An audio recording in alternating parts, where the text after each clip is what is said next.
Hi everyone, I'm Matt Heron and this is your Independence Update. Balloon animal art. Have you ever wanted to learn how to twist a balloon without popping it to make some crazy balloon animals? Well, if so, join Scott Beavis from Vision Builder Balloons on Wednesday, September 10th for this family fun class. The class will begin with basic balloon twists that will help you develop skills to create your own balloon animals. Take this class by yourself to entertain your family or invite them to tag along for the fun. The fee includes one balloon kit, which is 250 balloons and a pump, and additional kits can be purchased for $20. Balloon animal art costs $35 to attend and is hosted at the Hart Community Center. Hunter safety. This class will teach the participants to be safe and responsible hunters. Course topics include hunting history, safe firearm handling, animal identification, shot selection, laws and regulations, personal preparedness, survival skills, and wildlife conservation. The course does not contain live fire training. Participants are tested at the completion of the course, and those 10 years of age and older are awarded their hunter safety certification card from the Michigan Department of Natural Resources. You must complete all chapters in review questions in the Hunter Education book before the class begins, and this safety class is highly recommended for persons of all ages. A minimum number of participants are required to host the class, so pre-registration is strongly encouraged, but will be accepted at the door provided the minimum is met and there are still openings. Classes are held at the Hart Community Center on Saturday and Sunday, September 13th and 14th from 9 a.m. to 5 p.m. The event is $10 a person, and students are asked to bring a sack lunch. Art in the Village. On Saturday, September 13th and Sunday the 14th, join Friends of the Clarkston Historical Society for the only fine art show in Clarkston. Now in its fourth decade of running, the show features 100 artists, exhibitors, and community groups. If you're looking for food, fun, and every type of art you can imagine, you will find it at Depot Park. Grab a cup of apple cider, enjoy free live entertainment, and celebrate fall as Clarkston has done since the 1970s. The event takes place from 10 a.m. to 5 p.m. and is free to attend. Dead Certain. The Clarkston Village Players open their season with murder mystery Dead Certain by Marcus Lloyd on Friday, September 12th and Saturday the 13th. In the suspenseful drama, a reclusive wheelchair-bound ex-dancer hires an out-of-work actor to act out a play she has written. When they start to read the script, disturbing similarities to real life emerge, including an apparent transcript of the first conversation they had. Directed by Vern Vaccaro and starring Ryan Ernst and Kez Settle, the tickets are $14 and can be purchased on their new ticket line at 248-425-5842, or you can email tickets@clarkstonvillageplayers.org. The plays begin at 8 p.m. at their Depot Theater. Free KidSight vision screening sponsored by the Clarkston Lions Club. Sponsored by the Clarkston Area Lions Club, the free monthly vision screening for children ages 5 months and up will be held on September 13th at the Independence District Library. Photos are taken of the child's eyes to check for potential vision problems with immediate results and a report provided at the screening. For a complete list of Clarkston Area Lions Club screenings, visit their website at www.clarkstonlions.org. All right, last we have the Michigan Reads. Independence District Library will be hosting a really great program featuring the Michigan Reads picture book of 2014, The Acoustic Rooster and His Farmyard Band. Michigan Reads is a program sponsored by the Library of Michigan, focusing on the importance of reading and sharing books with children, especially toddlers through early elementary, and the vital role libraries play in providing access to the quality books, programs, and services that lay the foundation for reading and school success. This year, the Clarkston Independence District Library is proud to be hosting the illustrator of The Acoustic Rooster, Mr. Tim Bowers. He will be visiting the library on September 24th at 10:30 a.m. and will read The Acoustic Rooster and the Farmyard Band with the Wee Wigglers, which are 2-year-old Storytime participants, as well as to kids from the Early Fives program at the Clarkston Education Center. Independence TV additionally will be recording the sessions, and we are happy to announce community members will be able to view this great event even after Tim is visited. That's all we have for you today. So as always, if you'd like to share a story or information on Independence Update, please contact us at area code 248-623-3661 or email Matt Blow at mbleau@indetwp.com. Don't forget to follow us on Facebook and Twitter, and now on Instagram. Stay tuned for an update with Township Supervisor Pat Kittle, and the Superintendent, Dr. Rod Rock. Thanks.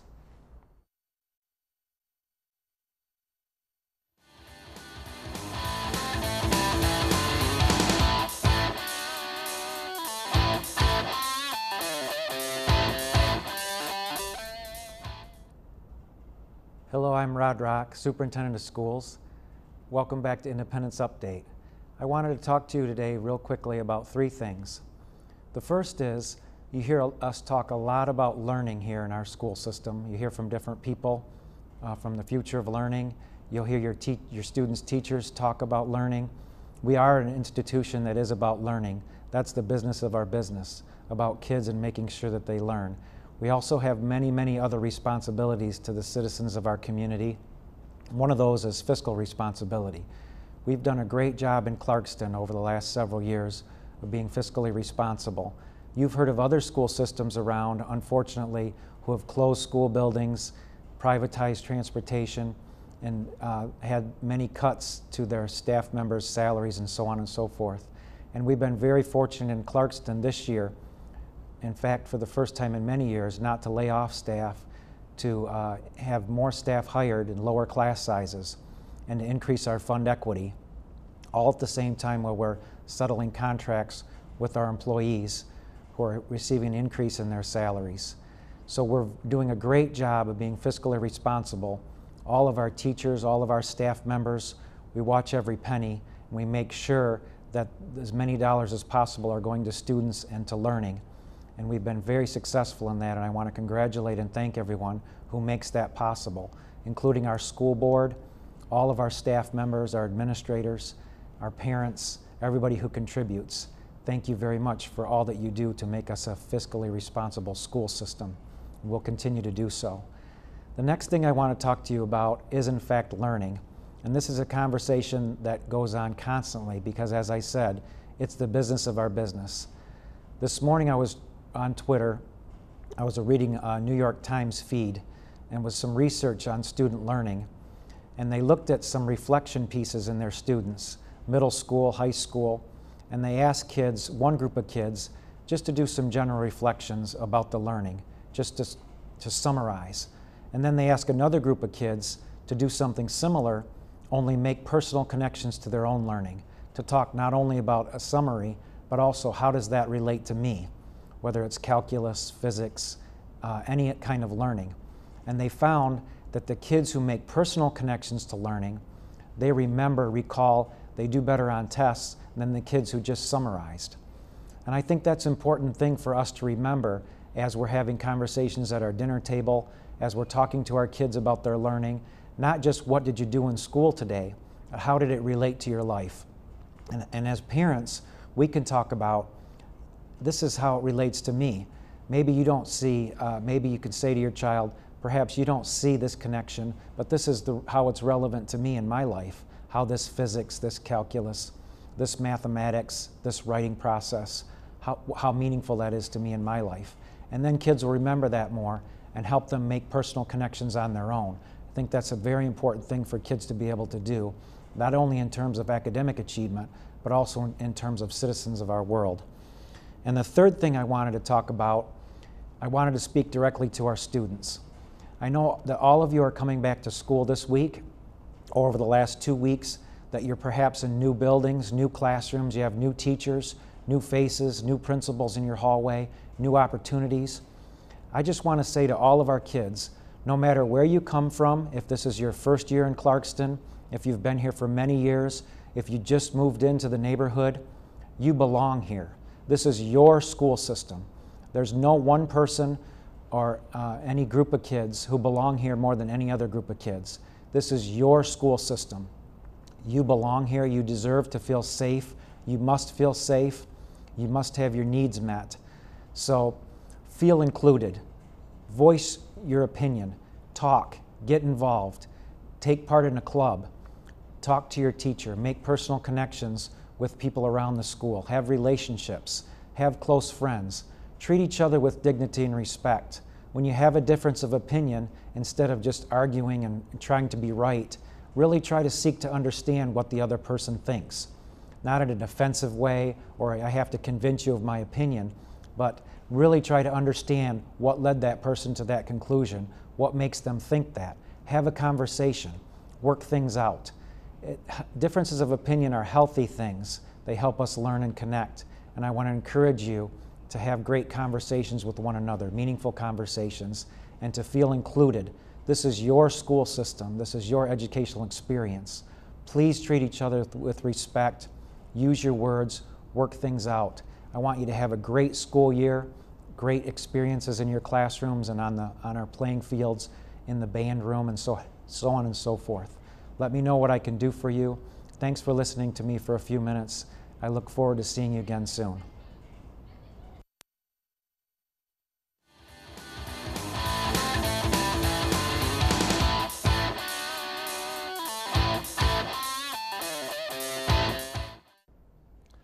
Hi everyone, and welcome back to the Independence Update. I'm your Township Supervisor, Pat Kittle. And man, oh man, what a weekend we had. Lightning, torrential rains, windstorms, power outages, trees down. It was one weekend to behold. But I thought I'd share with you a couple of things as far as good news stories that happened that I think will really hit home with a lot of you. The first one, I'm just going to read a letter that recently was received by a village resident, and it goes on and says, "Ladies and gentlemen, unfortunately, during the bad storm last Friday evening, a large tree fell on our house, resulting in significant damage. The purpose of this letter is to let you know what an unbelievable job the Independence Township Fire Department did for us in helping to prevent even further damage to our home. During very heavy rain and darkness, 5 very dedicated firemen, along with their fire chief, Steve Ronk, worked until almost midnight, removing the tree from our home, as well as covering the holes in our roof with tarps and boards to protect us from further damage. Much to our shock and appreciation, not a single fireman left until our home was secured for the evening. With as much rain as we received that evening, we would have experienced much more water damage without their help. Both my wife and I truly appreciate the Independence Fire Department's efforts and Chief Ronk's leadership last Friday night more than we can ever explain. We thought you should know, some concerned residents." Again, hats off to the Independence Fire Department. I know I get phone calls and emails on every call that they receive. And I tell you what, between power lines down, tree limbs down, people in distress, the usual number of medical runs, as well as incidents like this, we truly are blessed to have one of the best equipped, best trained fire departments, I believe, in North Oakland County. The second incident that took place was a little bit scary, to be perfectly honest with you. We got a 911 call around 9:45 about a barricaded gunman. And the local deputies arrived at the scene and were told by the wife that the husband was in the house and was armed with a assault rifle, an AK-15, had over 3 clips of ammo, double-barrel shotgun, and possible other weapons as well. The woman was removed from the scene, and because of the assault rifle and the large amount of ammo, it was decided to call in Oakland County SWAT. Now, I know the media has been having a field day with what they term the militarization of local police departments, and I just wanted to go on record and congratulate Sheriff Bouchard for having the foresight and the guts to make some decisions to purchase some equipment that I believe turned a potentially deadly situation into one that was finished up, that was with no loss of life, with no injuries, with the individual who was involved, currently under care. So again, when the SWAT was called in, there was a mobile command unit that was brought in. There was a negotiators unit that was brought in, as well as a couple of Humvees. The sheriff's helicopter was circling overhead, keeping the area lit, but more importantly, letting local residents know to please stay inside of your house and lock your doors. And it wasn't until about 4 in the morning where the individual was taken under control by the sheriff's department and again was transported to the hospital, not hurt, and glad to say that no officers were injured. So again, this is one situation where Oakland County Sheriff's Department is a well-equipped police, public safety organization that does have equipment that can handle situations like this. And again, with the number of assault rifles and weapons that are on the street today, it's good to know that our officers are equipped to have situations and equipment where they can transport people to the site safely, where they can monitor and try to negotiate with the individuals. And then, like I said, in this particular situation, came out with a very good result. Again, no one being hurt, and obviously everyone being able to go home that evening. So again, on behalf of the township, I wanted to personally thank Sheriff Bouchard, our Lieutenant Finley, for being one of the first responders there, for doing a great job, and for taking care of business. So with that, I'm going to be wrapping up my segment for this week. Thank you very much for your time, and look forward to seeing you next week. Thank you very much.